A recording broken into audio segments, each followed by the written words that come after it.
any gainful employment even after 3 to 4 years of formal training. Whilst youngsters go to Amirpet and within 4 to 6 months of training they're able to find a job. So I truly believe that fundamental transformation, not correction, transformation is required in higher education.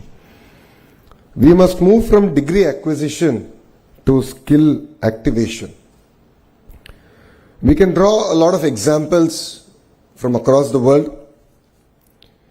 Dr. Ashwini ji just mentioned about Stanford University and asked me to explain why Stanford has fostered innovation. And to be fair, it's a very old institution. It has built itself organically.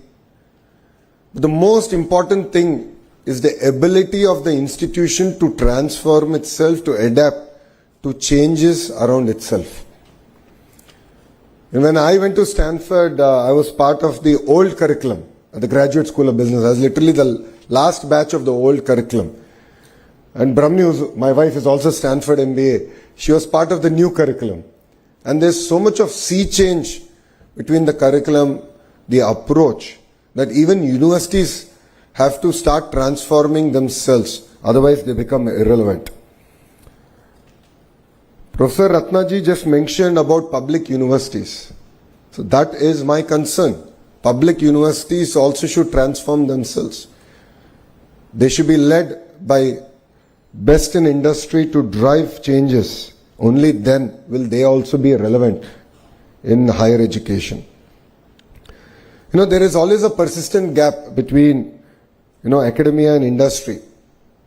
Lot has been discussed today about it. But it's very, very important that we accelerate reforms. So APSHI, Vice Chair, is here. All the thought leaders are here in this room. What is important is pace, speed at which we bring in the change. We must accelerate reforms through dynamic curriculum updates, structured internships, mentor and career guidance ecosystem, and faculty immersion programs. This is not merely a luxury, this is need of the hour, this is necessity for India. As all of you are aware, there has been a change in the government in the 16 months back. And the Honorable Chief Minister signed one of his first GO, which was skill census. And the idea was, how do you assess the citizens across various traits? And then what kind of skill intervention we should provide. As leaders have said, Mr. Naidu is a visionary. He always looks ahead of the time. And then he leaves execution to youngsters like me. We tried skill census in its traditional census format in my own constituency, Mangalgiri, and we failed. And we failed miserably.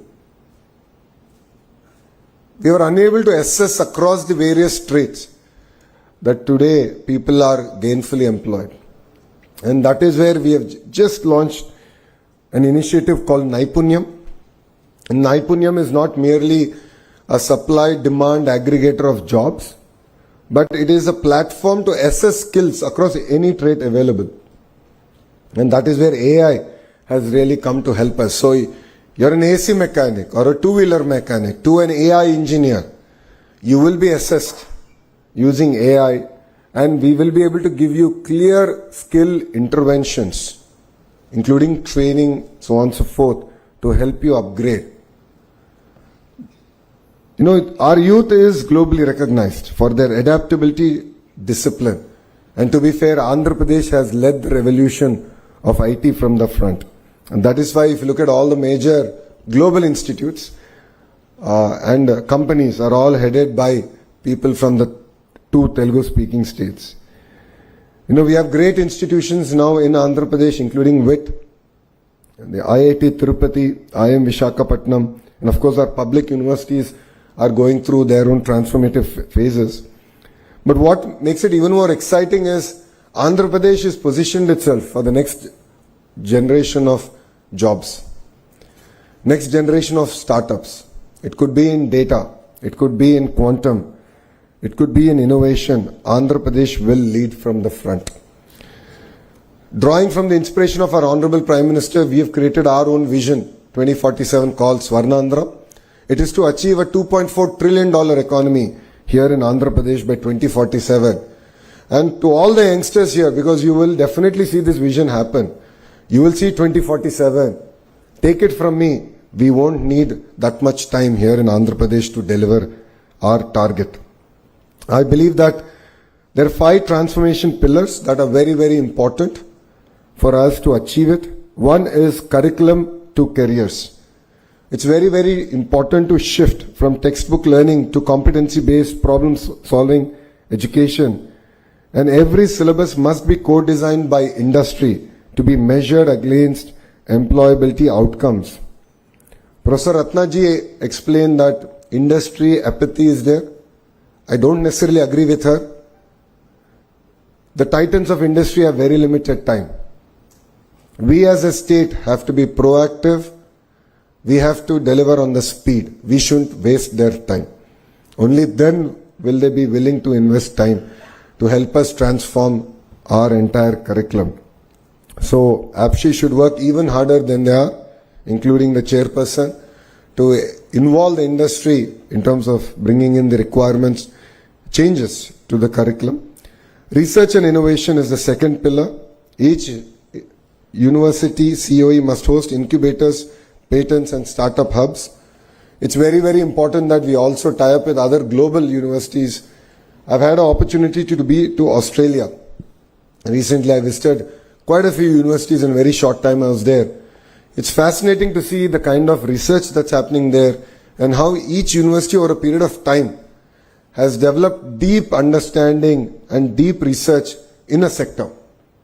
So a great example of this is a New South Wales University, which is, while it offers courses across sectors, their specialization is in solar cell.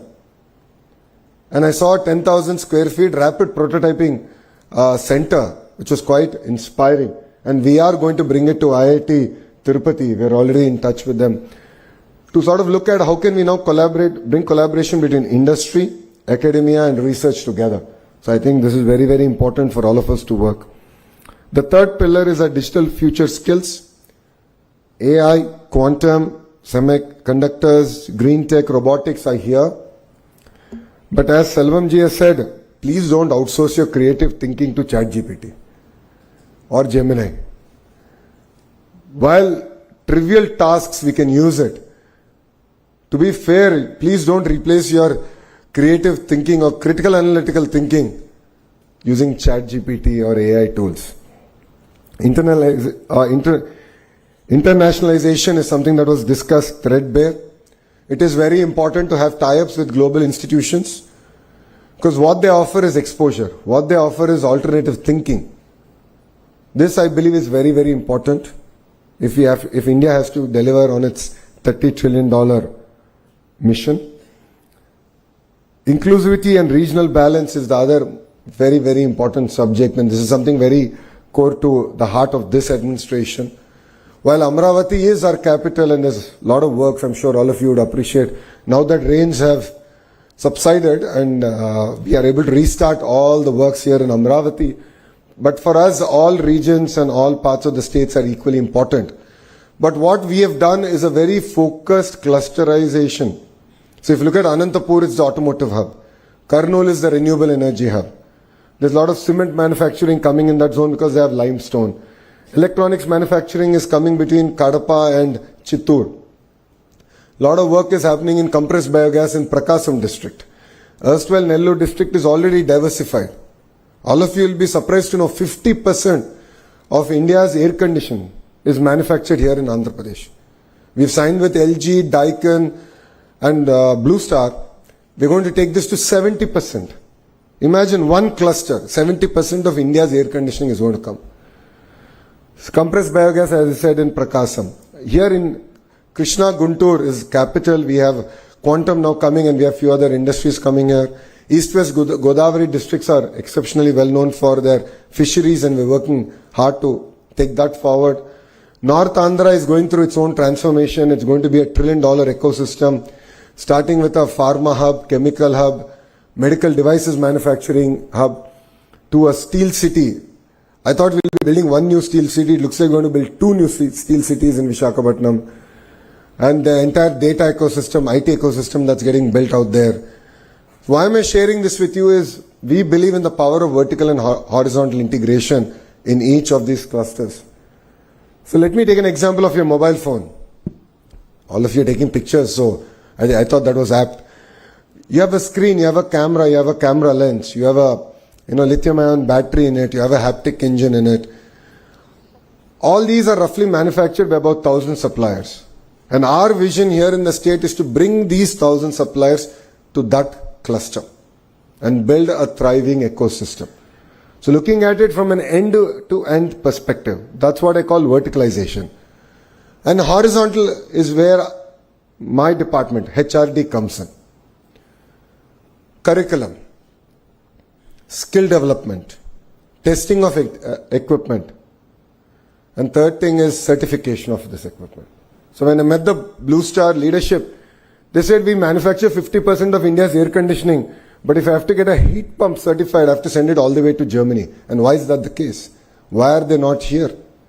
And you want to make it a 70% ecosystem, then we need to bring in the entire certification here to India and to this particular cluster. So what you're going to see in the next 3.5 years is a tight integration between our vertical and horizontal approach, and we'll create a thriving cluster in each of these zones. And I would like to thank CI for their continued support, but I would also like to request CI that they need to run at the pace of the Andhra Pradesh government. We've done consultative committees. We have a sense of urgency. Andhra Pradesh was, exactly 18 months back, not in the radar of any investment or investor coming to India or even in India. But today we have attracted close to $120 billion worth of investments already. And the partnership summit that we're hosting 14th, 15th in Visakhapatnam, we're hoping to close another $120 billion investment. By the end of our term, as we go for re-election in 2029, I have a vision that we can attract $1 trillion worth of firm commitment. So these are investments that obviously will not get done in the year that they're signed, but they will start. So if you look at ArcelorMittal project, it takes 7 years for all 3 phases to be implemented, but $15 billion will get invested in that project. If you look at the Google Data City, it's $15 billion that will get invested in 3 years. So we will bring $1 trillion worth of investment here to Andhra Pradesh, but I would request CI to run at the pace of Andhra Pradesh government so that we can work collaboratively, we can look at changes proactively, and we are here not to waste your time. We are here to take your input and implement it to make sure that the Andhra model of collaboration is truly implemented in spirit. So industries should co-design curriculum. I think that's something that all of us touched upon. Universities should host industry labs. So I'd request WIT also. I know quantum computer is coming here, but I think we should look beyond even quantum and few other areas that we can sort of engage with. And of course, as a government, we are here to provide an enabling framework, a policy framework that is not rigid, that is not tight. Madam Ratnaji did mention the importance of cross collaboration, humanities work.